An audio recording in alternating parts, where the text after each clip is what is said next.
Yeah, she even commented, the snow as promised, Lisa. So good job. Well, thank you. A little shout out. Yeah, because normally I'm getting the hate emails, so that was good, Emmy. Thank you. It is. It's a sight we see here in Colorado all the time. The tulips coming up out of the snow, and it's frosty there this morning. Take a look at some of the totals. If you were on the northern edge of the Front Range, we were at around 2 to 4 inches. Fort Collins coming in at just under 3.5. Westminster just over 2, and in Longmont about 1 inch of snow. Not much here in Denver, and with temperatures getting close to 50 this afternoon. What you see on the grassy surfaces right now, that is going to melt by this afternoon. So it's cloudy and it's cold early on. Your kids are going to definitely want a jacket at the bus stop this morning, maybe even a hat, because if they're on the playground this morning, it will still be in the 30s. Some rain expected this afternoon. We're going to get a few scattered showers, so we're not quite done with this yet. That was just the first wave of wet weather. We've got another one now coming in from the west, and if you head from Denver or Castle Rock down to the Springs, you're going to find right now I-25 through the Springs is pretty wet. We've got a round of snow and a little bit of rain mixing in with it,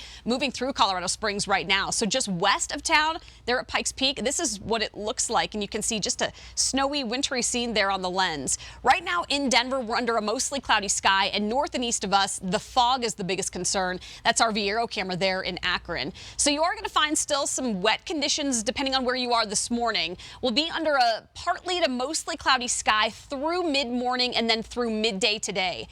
Scattered showers will then redevelop this afternoon, but because our temperatures are going to be in the mid to upper 40s, we're likely just going to see rain here in town, but that's going to mix with snow above 9,000 feet.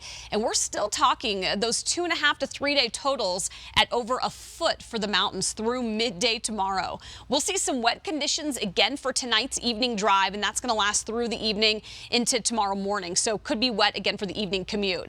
By early tomorrow morning, early Wednesday, we'll see a few lingering showers through the morning, and then a chance for a few thunderstorms by tomorrow afternoon. The risk of severe weather is going to be low, and we're actually going to get a little bit more sunshine by midday tomorrow before those storms develop, but still pretty unsettled. A little warmer, though. It looks like some low to mid 50s for highs on Wednesday afternoon. Once we get through this Tuesday, Wednesday wet weather, round of wet weather, we're going to see some clearing skies and some pretty mild conditions. Thursday, we're at about 63, 65 degrees, and then closer to 70 on Friday. So looking ahead to the first weekend of May, 75 Saturday. It's going to be a beautiful end to the week. You can bring the grill back out if your kids have any games this weekend. Saturday looks pretty good. Sunday, you're going to find a few late day thunderstorms popping up and some mid to upper 60s. But the overnight lows are looking a lot better. So as we get in a little closer to Mother's Day weekend, typically when people start to plant, so far so good.